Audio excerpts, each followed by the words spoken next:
salvation unto you all. And I sit here, what up everybody? We're doing Supreme Physique today. So in today's video, we are going to discuss the 5 things you should look for when purchasing a trainer. So the reason I'm making this video in the first place is because today my client came up to me and said, hey, I have a sister that lives out of town. She's thinking about getting a trainer because she see all this progress I'm making out here in these streets. What kind of advice do you have to give her so I can relay the message to her? And I'm like, you know what? I think this would be a good topic to make for my channel. So number 1, let's get into it. Number 1, certifications. Does this trainer that you are going to work with have certifications? Here's the thing. I remember when I first started wanting to become a trainer, I was like applying for jobs with no certification, no nothing. Because I had a background, you know, playing sports. I played a little football, played a little basketball, did a lot of parkour, you know, just athletic kid. You know what I mean? I was out here in them streets doing them things, you know what I'm saying? And I was never getting hired. I never got a job. And once I started working because my job, I've been working at the gym for over 6 years. I've seen a lot, you know, I've been through a lot, you know, and I've seen a lot of trainers or supposable trainers doing a bunch of strange things, you know. Example would be this one right here. Low. Core tight. All the way down. Drop it low. That is beyond me. You know, honestly, I'm not even a big fan of doing compound movements with balancing. To me, is unnecessary. The risk to reward. I'm not saying that. I mean, I could do it. You know, I even wouldn't do it, even though I could do it. Nor would I put a client into a situation like that. You know, I wouldn't do that at all. But if I was going to do it, it wouldn't be a compound movement. But here's again, when you have a certification, there's a strong base, a strong foundation that you at least know the bare minimum of what it takes to become a trainer. You know, for me personally, I have 2 certifications, working on my 3rd as we speak. So my first certification is ISSA. That was just the certification to get me into the door at my job. And at my job, you have to continue your education. So you got no choice because it's very important. So at that point, then I got into bodybuilding. I got my certification in bodybuilding. And then the last I'm working on right now is corrective exercises. Honestly, I think corrective exercises is the most important thing. That's what keeps clients coming back, because I'm not saying anybody, but a person can make somebody do something for a long duration of time and lose weight, you know. But when a person has injuries, how do you correct that? You know, I have clients that haven't been able to walk in years, you know, and they came and see your boy, you know, I fixed that. And that's part of my corrective exercises of teaching that guy at my job, and also me learning from the book. So because again, a lot of these trainers read men's magazines every day, you know, and got some kettlebells and have a bench press and say they're trainers, you know, or they had a sports background and but they was told to do these things, not how to teach somebody these things. So having a certification is probably one of the most important things to have. That's number 1. Number 2, what do their clients or past clients' results look like? So here's the thing. You want to know that your trainer is actually doing something. You know, you want to see the progression that they made with their clients. So if you can obtain a portfolio, or if you're at the gym and you see a trainer doing a bunch of exercise with a client for a period of time, you can see some type of progression that they're making, then I think that will be the person for you. But if you see every client just looking flat, you know, the same, when it comes to your result, what you know, if you know what the results are, then you know, these are some small tells that this trainer doesn't know what he's doing, or he's just talking that good game, but not actually putting that work in, you know, walking the walk. So that's number 2. Number 3, are they busy? I know this may sound crazy. I know. Are they busy? Because of this, I mean, I don't have any tattoos. Clearly, you know, I got all these gains, but no tattoos yet. I'm gonna get some black and white at some point. But you know, how you can determine a good tattoo artist will be how busy they are. Are they always booked? Is it hard for you to get into their schedule? That's how you know a trainer is being very productive. At least they're doing something by having people in front of them and having clients in front of them at a consistent rate. Also, you know that he's a big deal or she's a big deal because she has all these clients on a consistent basis. When you have a trainer that is always free of time, I just start questioning what's going on here. Can he not get clients? Or is he losing clients? These are very important questions. So if you see a trainer that's busy, you want to do your best to get into that person's schedule because they know what they're talking about. They can either keep their clients coming or keeping them motivated. 2 things happening that they're showing value to their clients. That's number 3. Number 4, how do they look? Do they look swole patrol? Do you look at them and say, hey, I admire that physique. I want that. I want to obtain that. I think it's very important to find a trainer that you aspire to look like. Are you have a similar kind of body type that they have?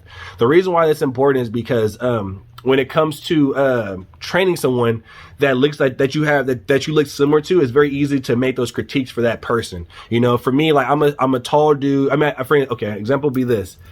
As a kid, I couldn't gain weight. It was extremely hard, you know. So I had to learn more, study more to learn how to start gaining weight. And I actually got a trainer for that as well back in the day when it comes to nutrition. But now when I get a client that's looking to gain some weight, I personally been through that, you know.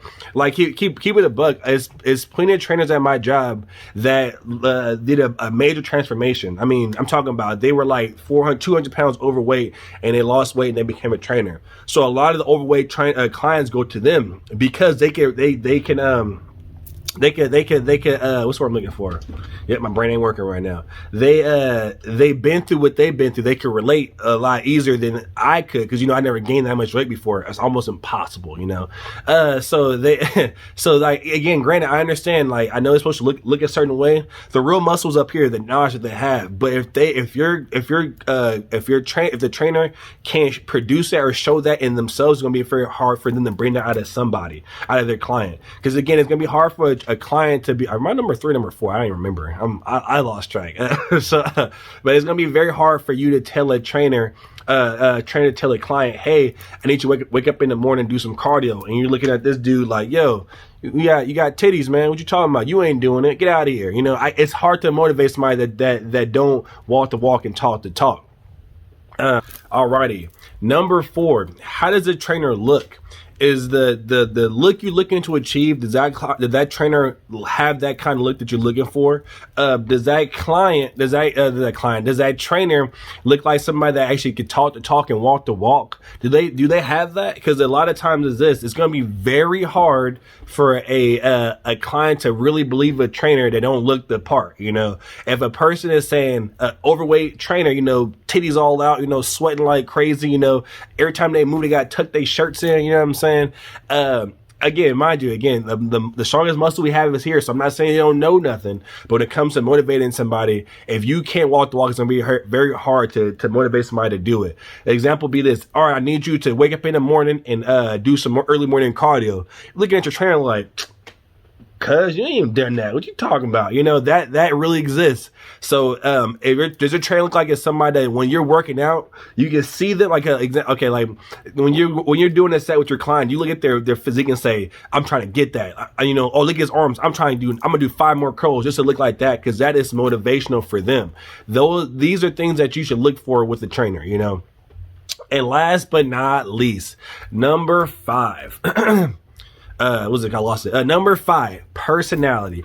That I want to say is everything, but it's up there, you know. Again, like I said before, this is not exact 1 through 5. It all fits in the same category. These are the most important things. It's not in an order, but personality is very important. Here's the thing. When it comes to spending, again, most trainers are training clients for about an hour, 30 minutes to an hour. The real question is, are you willing to be around that person for an hour? A lot of clients, you know, they come here with that motivation, like, you know what? I do whatever it takes. I do whatever it takes. You can yell at me. You can do whatever you want to me. I'm gonna still come in.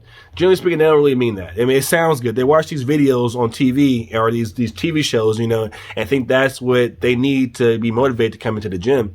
But coming to find out, they hard ain't in it like that. You know, you say so, you make you make some joke or a wisecrack or whatever, and they get their feelings hurt. So they really don't want that.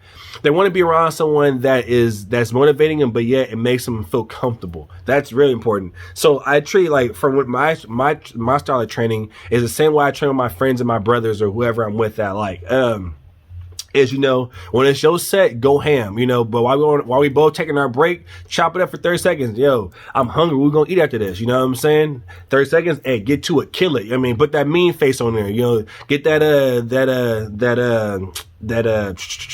Kill Bill vision, I want you to be like that every set. So if you don't want to, if the personality doesn't click, you're not going to want to come to the gym, because there's times where you had a long day, husband, wife is acting crazy, you sat in traffic, your boss is pissing you off, you just want to go home and just say F it and relax, you know? But what makes that client want to come in is that personality of your trainer, where like, you know what? When I see that person, when I see my trainer, he makes me feel good. You know, I had a shitty day, but you know what? He makes me feel good. When I come in there, I may not feel motivated until I start talking to him to be ready to tackle the world right after, you know? So the personality is important. If we don't click with your trainer, it's going to be very hard for you to be motivated to see them on a consistent basis. Because generally speaking, I always say, for you to start seeing major progress, depending on what it is, you got to put some months in there. You got to put some effort in there. As much time it took for you to get those pounds on, it's going to be that much time or a little bit longer depending on what's going on.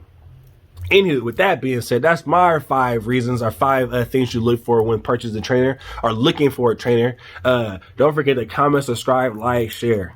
Salvation unto you all. Why do?